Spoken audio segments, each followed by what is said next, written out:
Cell का building है वो पूरा बेचने के लिए वो सब रेडी हो चुका है। जब तक इलेक्शन का टाइमिंग है सब बड़े बड़े वादे करेंगे, ये करूंगा वो करूंगा, और जब काम निकल जाता है वोटिंग पा जाते हैं तो कोई किसी को खड़ा नहीं करता। उनके पास में भाड़े के लिए जाता था तो उन लोग बेइज्जती करके भेज देते थे हम लोग को। अरे लोगों ने क्या मांगा है उनसे? क्या मंत्री जी को बोला कि हमको पैसे दो? क्या है सारे क्या ऑफिसरों को बोल रहे कि हमको पैसे दीजिए? अरे भाई हम हमारा अधिकार मांग रहे हैं। ये चीज शुरू हुई है मंत्रालय से, उसके बाद प्रशासनिक महकमा है एसआरए प्राधिकरण। एसआरए प्राधिकरण में एलओआई दिया जाता है विकासकों को। मुंबई के जितने इलाकों में झोपड़पट्टी पुनर्वसन योजना के अंतर्गत विकास कार्य चल रहा है वहां दाल में काला नहीं बल्कि पूरी की पूरी दाल काली है, यदि यूं हम कहें तो इसमें कोई अतिशयोक्ति नहीं होगी। बीते दिन हमें बॉम्बे हाई कोर्ट से एक एडवोकेट महोदय ने हमारे व्हाट्सएप पर चैट किया था। उन्होंने एक ऑडियो मैसेज भेजा था और उन्होंने लिखा था कि आई नीड योर हेल्प। जिसके बाद हमने उनसे संपर्क किया तो उनका यही कहना था कि कहीं भी कोई काम सही तरीके से नहीं हो रहा है, आम जनता परेशान है, मकान लोगों के तोड़ दिए गए हैं, किराए तक उन्हें नहीं मिल पा रहे हैं, परिवार के साथ लोग अब जाएं तो जाएं कहां, और जहां उन्होंने किराए पर मकान लिया है वो मकान मालिक भी चूंकि उन्हें किराया नहीं मिल पा रहा है उनका, इसलिए खाली करने पर मजबूर कर रहा है। आपका नाम क्या है? सुनीता नाइक। नाइक मैडम, कितने साल से रहते थे आप वहाँ पे? 50 साल हुआ। ये बताइए जो आपके यहाँ पे चल रहा है इससे तो आपको बहुत कष्ट है। बहुत कष्ट है। मुख्यमंत्री साहब से कुछ कहना चाहेंगे? बाकी कुछ नहीं, हमको घर मिलता है। आपको घर चाहिए बस। ये घर का सपना कितने साल से देख रहे हैं आप? अभी 7-8 साल से मैं देखती हूँ। अभी आपकी उम्र क्या है? मेरा 62। अभी ये 62 के हैं और 2007-10 में जब शुरुआत हुई थी यानी 13 साल पहले, तब इनकी उम्र और कम थी। लेकिन समय बीतता जा रहा है, उम्र का पड़ाव इनका पार होता जा रहा है, लेकिन कहीं दूर दूर से अंधेरे में रोशनी दिखाई नहीं दे रही है कि विकास कार्य पूरी तरीके से पूरा होगा। बाजू में से आती हूँ रोज, सब देख देख के अंदर से जान जलता है। ये घर कभी मिलेगा मेरे को? घर खाली इतना बताइए, आप जिम्मेदार किसको मानते हैं? गलती आपको किसकी लगती है? बिल्डर की। बिल्डर की। आपका नाम क्या है? अंजलि रामन। आप कितने साल से रहते हैं? मैं तो अभी 50 साल से रहती हूँ। आपको किराया मिल रहा है? नहीं। कितने साल से? 4 साल से। आपको कितने साल से नहीं मिला? मेरे को भी 5 साल से नहीं मिला। 5 साल से। 4 साल से आपको? 4-5 साल हो गया मुझे, जब ये टूटा तभी से कुछ ना आशा ही देखता है कि आज देगा कल देगा आज देगा। गुड्डू भाई एक बात बताइए, आप वोट देते हैं? वोट देता है। हाँ, वो जो वोट मांगने आपके यहाँ पे आया उसको कभी आपने पूछा मैंने अपना घर के बारे में। तुम वोट मांगने को आता है, उधर जाने के बाद भूल जाते हैं अपन लोग को। अभी तो तुम हाँ हाँ हाँ करके सब बातें बोलते हैं। बिल्डर वाला भी बहुत बड़े बड़े बातें किए हमारे साथ, तुमको ऐसा देगा वैसा देगा, ये करेगा वो करेगा। हमें रेलवे स्टेशन में वो ट्रेन में जाता है तो रोज़ हम देखते हैं अपना बेटी को भी, है देखो हमारा घर अभी तक हुआ नहीं है, ये देखो ऐसे ही पड़ा है, क्या करें अभी। हमको तो लगा इधर हमारा कोई नहीं, मगर ये राजकुमार भाई को और गुड्डू भाई को देखा जैसे हमको मन में समाधान लगा, नहीं तो हमारा लगा कोई है ही नहीं हमारा। वैसे जिस इलाके की बात हो रही है ये सांता क्रूज पश्चिम में स्थित है और यहाँ पर तिवारी चाल के नाम से ये इलाका प्रख्यात था। इनका ये कहना है कि ना सोसाइटी ने हमारा साथ दिया, न किसी जनप्रतिनिधि ने हमारा साथ दिया, न बिल्डर ने हमारा साथ दिया। अब डूबते को तिनके का सहारा मिला है। प्रदीप सिंह ठाकुर नाम का एक शख्स जो आखिरी इनका एक उम्मीद जिसे हम कह सकते हैं, और कुछ बुद्धिजीवी भी हैं प्रदीप सिंह ठाकुर के साथ, एक टीम तैयार की है उन्होंने, पत्राचार कर रहे हैं सरकारी महकमे से। प्रदीप सिंह ठाकुर का नाम इसलिए हम बार बार ले रहे हैं क्योंकि अब तक हमने आदेश की जितनी भी प्रतियां पढ़ी हैं उसमें प्रशासकीय महकमे के अधिकारियों ने बाकायदा प्रदीप सिंह ठाकुर के नाम का उल्लेख किया था कि इन्होंने पत्राचार जिस संदर्भ में किया था उस संदर्भ में आदेश पारित हुआ है। लेकिन सवाल ये उठता है कि लाख आदेश पारित होने के बावजूद भी विकासक के कानों पर जूं तक रेंगने को तैयार नहीं है। हमारे साथ बड़े पैमाने पर लोग हैं। सचिन के पास जाएंगे हम चाहेंगे सचिन आप हमारे पास आए। कुल मिलाकर यहाँ कई लोग हैं हमारे साथ। क्या नाम है आपका? जी, मेरा नाम संदीप है। मैं साई दुर्गा एसआरए का पात्र सदस्य हूँ। आप कितने साल के हैं संदीप? मैं 35 साल का हूँ। जब आपके यहाँ स्कीम आई थी तो मेरे ख्याल से आप बहुत छोटे थे। जी हाँ। अब आप बड़े हो गए हैं। कहते हैं कि जिस दिन आँख खुले उस दिन सवेरा।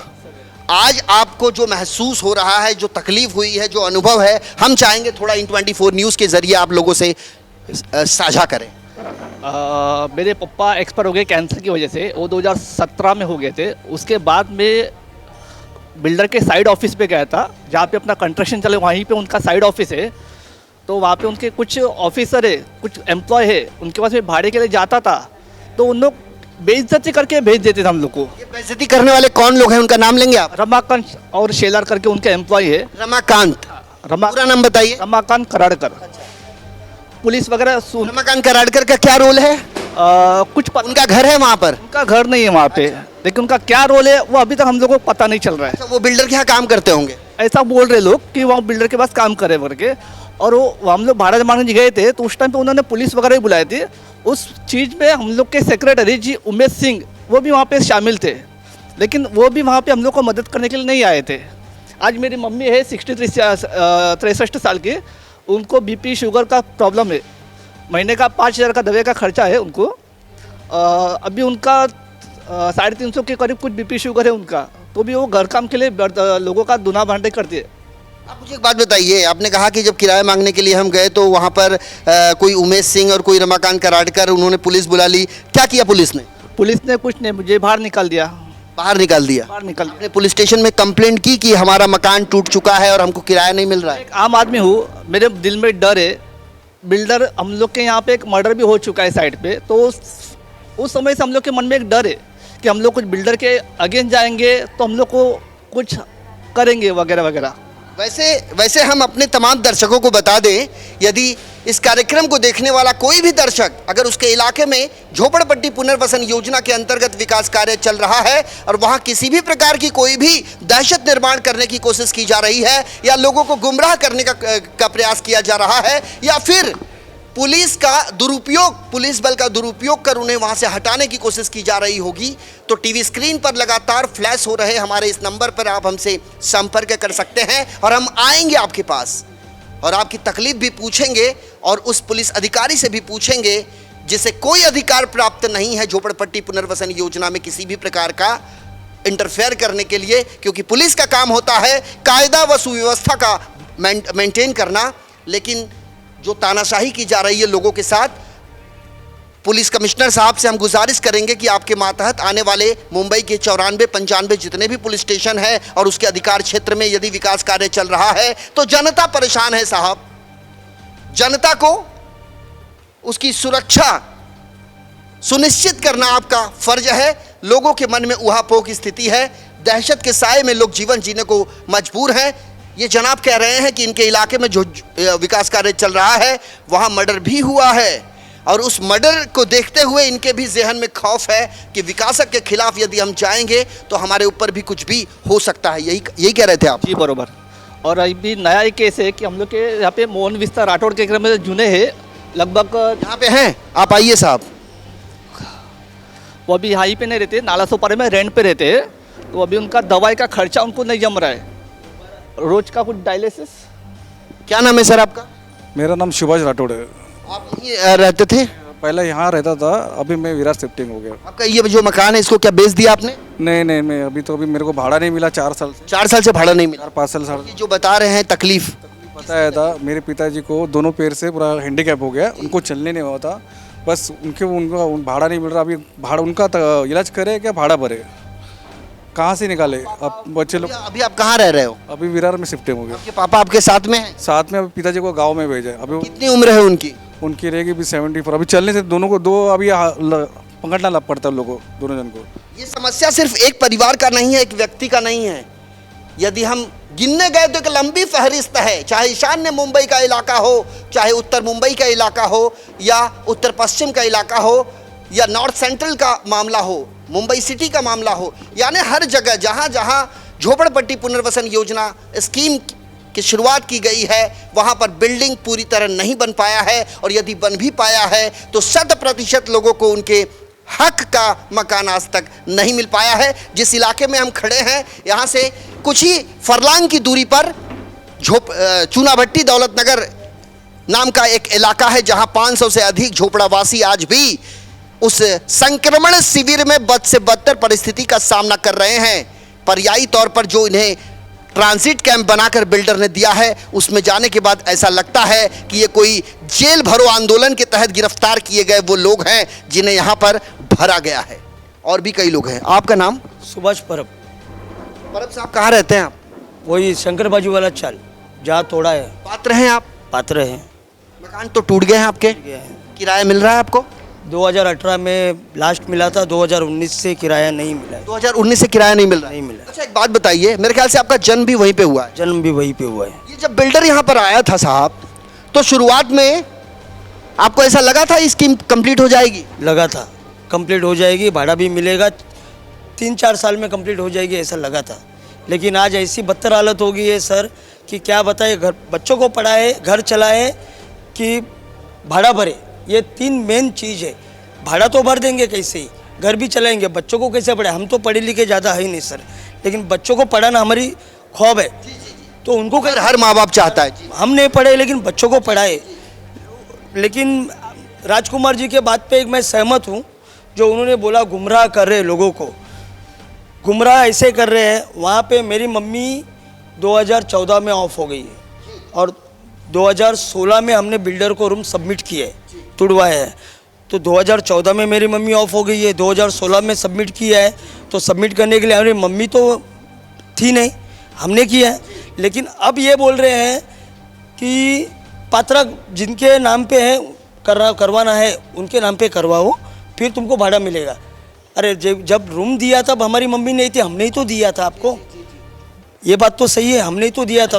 एग्रीमेंट आपने किया था? एग्रीमेंट हाँ माँ के नाम से ही हुआ था, लेकिन माँ नहीं है तो इसका कोई मतलब नहीं है कि आपको पैसा नहीं मिलेगा। आप तो माँ के ही बेटे हैं। आप जिसके नाम पे रूम कराना है उसके नाम पे कराओ तब भाड़ा मिलेगा। अरे लेकिन जब रूम आपके सबमिट किया था तब माँ तो नहीं थी, तो आपने कैसा लिया? आप माँ को लाओ तब सबमिट कराओ, ये क्यों नहीं बोले आपने? ये तो बोलना चाहिए ना। जब माँ ही नहीं है तो सबमिट करने का सवाल ही नहीं आता है सर। तो आपने रूम कैसा लिया लोगों को और आज बोल रहे हो कि नाम पे कराओ तो भाड़ा देंगे? ये तो गलत है सर। नाम पर कराओ तो भाड़ा देंगे, यानी ये सरकारी चक्कर के सरकारी कार्यालय के चक्कर कटवाना चाहते हैं इनसे। आप चक्कर पे चक्कर काटते रहिए, आप पात्र होके आएंगे, जब आपके नाम पर होगा तो आपको भाड़ा मिलेगा। हम चाहेंगे कि निर्णय वेलफेयर के जो अध्यक्ष हैं, संस्थापक हैं प्रदीप सिंह ठाकुर, इस मामले को संज्ञान में ले, चूंकि जो गंभीरता वो दिखा रहे हैं, यही कारण है कि आप इनके पास हम पहुंचे हैं। यहाँ तमाम ऐसे लोग हैं जिनके पास समस्याओं का एक अंबार है। साहब क्या नाम है आपका? मेरा नाम है श्रीकांत मौर्य और रूम मोरे। हाँ, और रूम मेरे दादी के नाम पे लक्ष्मी विष्णु मौर्य। ओके, तो दादी ने मुझे पावर ऑफ अटर्नी दी थी, तो मैंने बहुत मीटिंग अटेंड किया था। अभी बिल्डर से मेरा 3 मीटिंग हो चुका है अभी तक का। मैं आपको वीडियो दिखा दूँ। ये खुद आदित्य केडिया जो बिल्डर है, ये खुद बोल रहे हैं कि 5 साल से भाड़ा बाकी है तो हम सबको थोड़ा थोड़ा करके दे देंगे, पर अभी तक इन्होंने किसी को 5 साल का भाड़ा नहीं दिया है। इसके बाद मीटिंग होने के बाद इन्होंने पुलिस बुला के हम लोग को जेल भेजने का पूरा व्यवस्थापक करके रखा था। कौन सा गुनाह किया था आपने? हमने कुछ भी नहीं किया था। मीटिंग खुद ने बुलाया, हमने सब सवाल पूछे तो ज़्यादा हो गया, भाड़ा देने के लिए बोलते हम भाड़ा ही नहीं देंगे, तुमको जो करना है करो। तो हमने टाला मारने के लिए हम लोग ने जोर ज़बरदस्ती की तो पुलिस बुला लिए। काम भी नहीं कर रहे, हमारा SRA का काम है वो वैसे ही है, सब कुछ वैसा ही है। बाकी उनका जो डेवलप करने का है, सेल का बिल्डिंग है, वो पूरा बेचने के लिए वो सब रेडी हो चुका है। वो सब रेडी हो चुका है, लेकिन आपका रेसिडेंशियल का कोई दूर दूर तक ठिकाना नहीं है। ठिकाना अपने तमाम दर्शकों को हम बता दें कि अमूमन हमने हर इलाके का जायजा किया तो वहां पर एक ही चीज देखने को मिला है कि बिल्डर ने कमर्शियल का काम पहले किया है, रिहैब की बिल्डिंग बाद में बनी है। रिहैब की बिल्डिंग को देखने के बाद ऐसा लगता है कि लोग इसके अंदर रहने के लिए तो अब तक आए नहीं है, लेकिन उस पर पौधे उगने शुरू हो गए हैं, जिसको देखने के बाद ऐसा लगता है कि जब इस बिल्डिंग की शुरुआती नक्शा ऐसा है तो आगे जाने के बाद ये कैसा होगा। वैसे यहाँ हमारे साथ कई महिलाएं और भी हैं। आपका नाम क्या जानना चाहेंगे मैडम? संजू प्रदीप सिंह। संजू प्रदीप सिंह ठाकुर, आप प्रदीप सिंह की वाइफ हैं। आप मुझे एक बात बताइए, आपके इलाके में जो चल रहा है, महिलाओं का एक अलग सोचना है, पुरुषों का एक अलग सोचना है, महिलाएं क्या सोचती हैं? महिलाओं को पूरी जिम्मेदारी रहती है घर चलाने की, और आदमी लोग का काम अलग है। औरतों का तो ज़्यादा महिलाओं को ही व्यवस्थित करनी पड़ती है, हर चीज़ की तैयारी करनी पड़ती है, बच्चों की फीसें घर में पैसे की जहाँ कमी हुई सबसे पहले महिलाओं को पता चलता है। ही पता चलता है। हाँ, क्योंकि सारी तो किराए जो नहीं मिलते हैं तो महिलाएं परेशान हो जाती हैं। हाँ, परेशान तो होंगी ना। आपको क्या लगता है, बहुत संक्षेप में जानना चाहूंगा, हर 5 साल में चुनाव आता है, हर इलाके में प्रतिनिधि खड़े हो जाते हैं, ये जनता उनसे क्यों नहीं पूछती? हाँ, ये ज़रूर पूछना चाहिए कि आप हमारे लिए क्या कर सकते हो, लेकिन यहाँ क्या है, जब तक इलेक्शन का टाइमिंग है सब बड़े बड़े वादे करेंगे, ये करूँगा वो करूँगा, और जब काम निकल जाता है, वोटिंग पा जाते हैं तो कोई किसी को खड़ा नहीं करता, ना जाता है, वोटिंग हो जाता है तो किसी से कोई सरोकार नहीं रह जाता, कोई किसी को नहीं पहचानता। कहते हैं गरीबों की थाली में जब पुलाव आया तो मानो यकीनन चुनाव आया। इस बार भी चुनाव आना है, लेकिन हम चाहेंगे कि जिन जिन इलाकों में झोपड़पट्टी पुनर्वसन योजना के अंतर्गत विकास कार्य चल रहा है और उसमें समस्याएं हैं, तो वहां चुनाव में खड़े होने वाले उम्मीदवार से आप पूछिए कि वो आपके लिए क्या करेगा, क्योंकि आपने तो कई अरसे बिता दिए। यदि हमने कई इलाकों में यह भी सुना कि हमें अब हमारा अधिकार नहीं, तो इस बार किसी को वोट भी नहीं। वैसे ये कह रही थी, इनकी सुनने के बाद और भी हम कई लोग हैं जी। क्या आपका नाम? जी, मेरा नाम प्रदीप तिवारी है और मेरे पिताजी इसमें सदस्य हैं साईं दुर्गा सोसाइटी के, और 69 ईयर एज के वो जो है कि सीनियर सिटीजन है। मैं आपको एक चीज़ जो है ना प्रकाशित करना चाहता हूँ, जो कि मीडिया आई हुई है, बहुत सारे लोगों का आज बेनिफिट मिलेगा, बहुत सारी चीज़ों का आज खुलासा होगा। सर, जैसा कि मैंने बता दिया कि प्रदीप सिंह ठाकुर और मैं, हम दोनों 2017 से SRA में रेंट के लिए फ़ाइट किए, और वहाँ पे 5% जो बढ़ा के देने का जो है रूल, वो हम और प्रदीप सिंह ठाकुर ने पहली बार SRA से लाए, और एक अगर ऑर्डर आता है तो वो सबके लिए लागू होता है, चाहे कमर्शियल हो चाहे रेसिडेंशियल हो।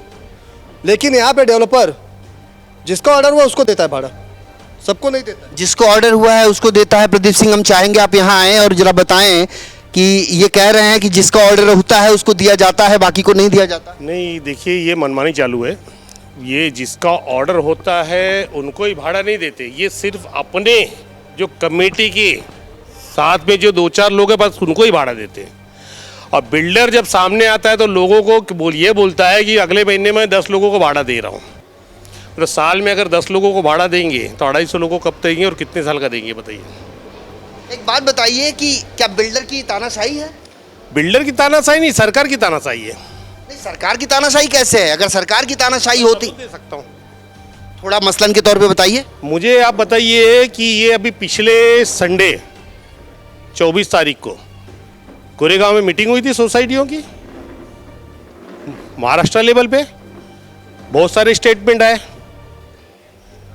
मंत्रालय से, मुख्यमंत्री के, उप मुख्यमंत्री के, कि भैया जो बिल्डिंगें हैं कम, रास्ता कम है तो उनको परमिशन दी जाएगी, सेटबैक छोड़ेंगे, सेल्फ डेवलपमेंट कर लीजिए। लेकिन क्या सर मुझे बताइए, इतने बड़ी मीटिंग में कहीं भाड़े का मुद्दा उठाया क्या सरकार ने? कि जो डेवलपमेंट हो रहा है लोगों को भाड़े नहीं मिल रहे। आज मुंबई में सबसे प्रायोरिटी पे मैटर चल रहे हैं भाड़े पे। आप कोर्ट में देख लीजिए कितने मैटर पेंडिंग पड़े हैं भाड़े के लिए। ठाकुर साहब, एक बात बताइए, अगर विकासक भाड़ा नहीं दे तो क्या उसके ऊपर क्राइम नहीं है? भाई देखिए, मैं आपको एक चीज़ बता दे रहा हूँ, क्राइम तो बहुत बड़ी चीज़, छोटी सी चीज़ है। यहाँ पे हमारे ही सोसाइटी में कितने लोगों को भाड़े के मैटर में हार्ट अटैक तक आ गया है, एक्सपायर हो गए हैं सिर्फ भाड़े के लिए। कि अगर आप किसी मकान में हो, उसका समय से अगर भाड़ा नहीं दोगे, वो आदमी आपको बोलेगा कि भैया कल मैं आपका सामान निकाल दूंगा, तो आप फैमिली लेके जाओगे कहाँ पे? तो क्या ये बिल्डर को, ये कमेटी को, और ये जो ऑफिसर बैठे और जो मंत्रालय में मंत्री बैठे, क्या उनको समझ में नहीं आता कि गरीब पब्लिक कहाँ से ली गई? अरे लोगों ने क्या मांगा है उनसे? क्या मंत्री जी को बोला कि हमको पैसे दो? क्या है सारे क्या ऑफिसर लोगों को बोल रहे कि हमको पैसे दीजिए? अरे भाई, हम हमारा अधिकार मांग रहे हैं। जब ये अधिकार देने के लिए इतना सोच रहे हैं, तो ये लोगों को न्याय क्या देंगे? बिल्कुल बिल्कुल, ये अधिकार नहीं दे रहे हैं तो ये लोगों को न्याय क्या देंगे? ये ऐसे कहना प्रदीप सिंह ठाकुर का है। वैसे आपको बता दें, लोकतांत्रिक कहे जाने वाला ये भारतवर्ष बहुत बड़ा लोकतंत्र है। यहाँ हर व्यक्ति को अभिव्यक्ति की आज़ादी है, बोलने की। हर व्यक्ति को अधिकार है जानकारी हासिल करना, इकट्ठा करना, हर चीज़ के बारे में जानना, लेकिन यहाँ सरकारी योजनाएं क्रियान्वित की जाती है लेकिन उसके बारे में किसी भी प्रकार का कोई भी अवेयरनेस कार्यक्रम नहीं चलाया जाता है, जिसका नतीजा ये निकलता है लोग परेशान हो जाते हैं। कुछ लोग तो ऐसे हैं जिन्हें हार्ट अटैक तक आ गया, ऐसा प्रदीप सिंह ठाकुर का कहना है। चूंकि किराया बहुत मायने रखता है, किराए के आधार पर अपने परिवार के साथ लोग रहते हैं और जब उन्हें किराया ही नहीं मिलेगा तो वो रहेंगे कहाँ, कमाएंगे क्या और अपने परिवार को खिलाएंगे क्या और किराया भरेंगे क्या। आप मुझे बड़े संक्षेप में बताइए, आपके हाथ में एक पेपर है जी, बताइए। जी, मैं मीडिया को ये दिखाना चाहता हूँ कि ये जो लेटर है इशारे द्वारा मिला गया है। मेरे और ठाकुर साहब के ना अथक प्रयत्न के बाद डिपार्टमेंट ने 12/4/2023 को ये लेटर दिया है और इसके पीछे लिखा गया है कि अगर डेवलपर 15 दिन में 100 घोषणा पत्र सभी का भाड़ा नहीं देता है तो उसके ऊपर महाराष्ट्र कायदा एक्ट के तहत 13(2) की कार्रवाई की जाएगी। मतलब उसका डेवलपमेंट रिजेक्शन किया जाएगा, जो अपॉइंट होता है वो रिजेक्शन किया जाएगा। लेकिन ऑफिसर का यह बोलना है कि मैं उसको क्यों निकालूं, उसको उसकी नियुक्ति क्यों रद्द करूं, टर्मिनेट क्यों करूं। तो मैंने बोला मैडम आप भाड़ा दे दीजिए, हमें 179 लोगों का भाड़ा है वो आप हमें दे दीजिए, आपके तरफ से दे दीजिए। बोली हम कैसे दे सकते हैं, शासन का निर्णय नहीं है। बोला शासन का निर्णय है मैडम, क्यों नहीं है, आप नहीं देंगे तो कौन देगा ये बताइए। आप ठाकुर साहब आप बताइए इस पत्र के बारे में समझा क्या जाए। ये मैसेज संजय कंस्ट्रक्शन के नाम पर है। ये पत्र ये है कि हमने जो 153 में वहाँ पे एप्लीकेशन फाइल किया था 42 लोगों का, तो उसके अंदर 2 साल के बाद ऑर्डर्स आए। ऑर्डर में ये निकाला गया कि 15 दिन के अंदर इनको आप पेड कर दीजिए, पैसे पेड, रेंट पेड कीजिए, अदरवाइज आपके खिलाफ कार्रवाई होगी। लेकिन डेवलपर ने पैसे दिए ही नहीं, रेंट दिया है, प्रोवाइड नहीं किया। उसके बाद डिपार्टमेंट में हमने कंप्लेंट फाइल किया। कंप्लेंट फाइल करने के बाद डिपार्टमेंट ने स्टॉप वर्क निकाला है और आपको सुन के हैरानी होगी कि एक ही योजना पे 4 स्टॉप वर्क है रेंट का, एक ही महीने में निकला है 4 स्टॉप वर्क। और MRTP निकली 53(1) की, MRTP भी लगी हुई है। और उसके बाद अब ये लेटर निकाला गया है कि आपने बहुत ये किया, आपने कोई भाड़ा दिया नहीं है, अगर आप 15 दिन में भाड़ा प्रोवाइड नहीं करते तो आपको महाराष्ट्र इस्लाम एक्ट में सेक्शन 13(2) के हिसाब से आपके ऊपर कार्रवाई किया है। It mean the change of developer. अब डिपार्टमेंट डेवलपर को क्यों बचाना चाहता है ये मुझे नहीं पता। वैसे बता दें, ये सीधे सीधे आपके टीवी स्क्रीन पर हम आपको दिखा रहे हैं और आप देखिए इसके ऊपर जो लोगो है ये SRA का है और इसके पीछे भी हम आपको बताएंगे जो सहायक निबंधक साहब का सिग्नेचर है, झोपड़पट्टी पुनर्वसन प्राधिकरण। और इसके अंदर ये लिखा जाता है बिल्डर को कि आपको किराया देना बंधन कारक होगा। यदि आपने किराया नहीं दिया लोगों के तो आपके खिलाफ कानूनी कार्रवाई की जाएगी। लेकिन ये कार्रवाई सिर्फ दस्तावेजों तक सीमित है, यथार्थ के पटल पर है सिर्फ और सिर्फ ढाक के 3 पात। हमारा ये प्रयास बदस्तूर जारी रहेगा, चूंकि आम जनता की भावनाओं से यदि खिलवाड़ किया गया तो ये गलत है और ऐसी गलती करने वालों को हम एक्सपोज जरूर करेंगे और हम सरकारी महकमे से भी पत्राचार करेंगे, उनके पास भी जाएंगे और साथ साथ जितने लोगों का इसमें इन्वॉल्वमेंट है उनके पास जाएंगे। हमारा प्रयास होगा कि इस कार्यक्रम को देखने वाले वो तमाम दर्शक जागरूक हों और उन्हें भी अपने मकानों के बारे में जानकारी समय रहते मिल सके। एक बार फिर आपको बता दें कि ये झोपड़पट्टी पुनर्वसन प्राधिकरण की तरफ से प्रदीप सिंह ठाकुर के पत्राचार के बाद MRTP 4 stop work notice builder के खिलाफ दी जाती है, लेकिन फिर भी बिल्डर के कानों पर जूं तक नहीं रेंगता। अब सवाल यह है कि बिल्डर को क्या इसका डर नहीं है, क्या बिल्डर को ये नहीं समझ में आ रहा है कि आज अगर ये विकास कार्य पूरा नहीं हुआ तो उसका भी कहीं ना कहीं से नुकसान होगा। वैसे हम इस कार्यक्रम को हम तब तक प्रसारित करेंगे जब तक कि प्रदीप सिंह ठाकुर इस मामले में कोई अपने अंतिम नतीजे तक नहीं निकल पाते। यहाँ जितने भी लोग हैं हम चाहेंगे क्या बिल्डर की कार्यशैली से आप संतुष्ट हैं? अगर आप संतुष्ट हैं, अगर संतुष्ट नहीं है तो हाथ उठाएंगे। ये जितने भी लोग इस हॉल में बैठे हुए लोग हैं ये स्थानीय रहवासी हैं जिन्होंने कई पीढ़ियां गुजार दी। यहाँ पर तबेला मालिक से लेकर आम स्थानीय झोपड़ावासी भी बैठा हुआ है। वैसे जब यहाँ तबेले की बात आई तो यहाँ संदीप सिंह बैठे हुए हैं जिनके बारे में हम चाहेंगे। संदीप भाई आप ये बताइए कि आपका तबेला कितने स्क्वायर फीट के क्षेत्रफल में फैला हुआ है? 22,715। 22,700 स्क्वायर फीट का आपका तबेला है और आपने इस तबेला को बिल्डर को हैंडओवर कर दिया। बदले में बिल्डर ने जो आपसे वादा किया, क्या उस वादों की कसौटी पर वो खरा उतरा? बिल्कुल नहीं, बिल्कुल नहीं। 2018 से तो भाड़ा भी नहीं दे रहे हैं।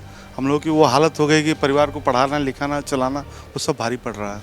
वैसे हम आपको बता दें, राम नरेश डेयरी फार्म एक बड़ा नाम है सांता क्रूज पश्चिम का, और इनका जो तबेला है, शायद हम भी बचपन में इसी इलाके में रहते थे और इनके यहाँ से हम दूध हम भी खरीदते थे। लेकिन उस भव्यता और दिव्यता की बात करें, जहां सैकड़ों की संख्या में जानवर रहा करते थे, आज वो कोई जानवर वहां नहीं है। बिल्डर को इन्होंने पीसफुल पोजीशन के तहत अपनी जमीन हैंडओवर कर दी, एक म्यूचुअल अंडरस्टैंडिंग के तहत। लेकिन वो म्यूचुअल अंडरस्टैंडिंग धरी की धरी रह गई, लेकिन आज तक निवारण नाम का कोई चीज नहीं है। तो आज के इस खास पेशकश में मेरे साथ कुछ लोग और जुड़ेंगे। आपका नाम क्या है? कैलाश नाथ सिंह, आप कहाँ रहते हैं? सांता कुछ खोतवाड़ी। तिवारी चाल में आपका मकान है? जी सर। आपका घर टूट गया है? टूट गया। आपको किराया मिल रहा है? नहीं मिल रहा है। आप मुझे एक बात बताइए, किराया जो नहीं मिल रहा है उसके लिए आपने कुछ किया? बहुत कुछ किया, नहीं मिला। क्या कहते हैं वो? किराया भी बोल रहे हैं नहीं दे रहे हैं। किराया नहीं दे रहे हैं, ठीक है, लेकिन किराया क्या नहीं देंगे? नहीं देंगे, देंगे अगले महीने तारीख दे रहे हैं। अभी तो मैं बोगस पात्र भी किए थे, हमको बोगस पात्र पेपर देकर। साल से नहीं मिला आपको? करीबन 5 साल। 5 साल, कोई 5 साल, कोई 4 साल। आपका नाम जानना चाहेंगे? आपका नाम जानना चाहेंगे? मंडलिक, बालकृष्ण मंडलिक। मेरे ख्याल से आप यहीं पैदा हुए हैं। हाँ। मंडलिक साहब, एक बात बताइए, ये जो कुछ भी चल रहा है इसके लिए जिम्मेदार कौन है? ये बिल्डर ही है। नहीं, आपने ये कभी जानने की कोशिश की कि लोगों को क्यों किराया नहीं मिल पा रहा है? आप एक समझदार बुद्धिजीवी हैं, तो क्या आपने कभी प्रयास किया? बहुत बार प्रयास किया है, फिर भी नहीं मिल रहा है। 5 साल से नहीं मिला हमको भी। 5 साल से आपको भी नहीं मिला? आपको मिला? नहीं, 4 साल का है बाकी। आपको कितने साल से नहीं? मैं इनके साथ। आप इनके साथ में हैं। आपसे मेरी बात हो गई है। आप अपना नाम बताएंगे? राजू पालेकर। आपको कितने साल से भाड़ा नहीं मिल रहा है? 5 साल से नहीं मिल रहा। 5 साल से नहीं मिल रहा है।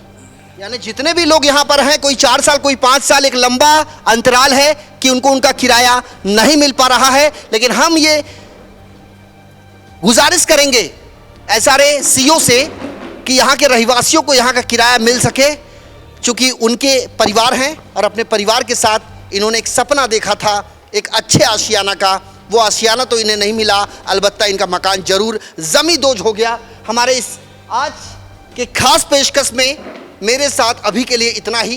कल हाजिर होंगे किसी अन्य इलाके की अन्य समस्या को लेकर। तब तक के लिए वीडियो जर्नलिस्ट FS पटेल के साथ मुझे यानी संजय मिश्रा को दीजिए इजाजत। नमस्कार।